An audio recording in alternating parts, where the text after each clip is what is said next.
Hi, this is Daisy with Line Dance Salt Lake, Utah. Are you ready to get your line dance on? Hi there, welcome to Step To It. Today we're going to go over Monterey Turns, which can be done either in quarters or halves.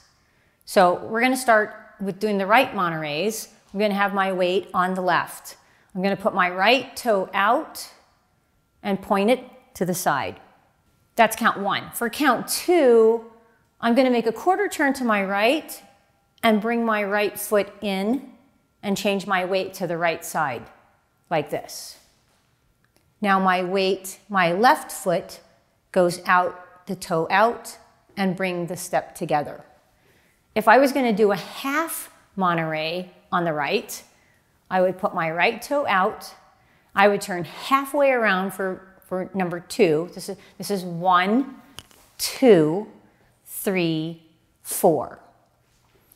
If I was going to do a left quarter Monterey turn, which I don't recall seeing a whole lot of, but I would put my left toe out, make a quarter turn to my left, and bring my left foot in beside the right at the same time for 2, 3, 4.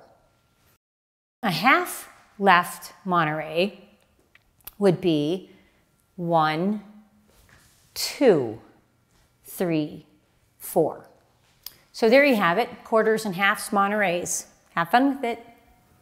Hey, thanks for watching. You could be a line dance slut too. Like, subscribe, and share. See you on the dance floor.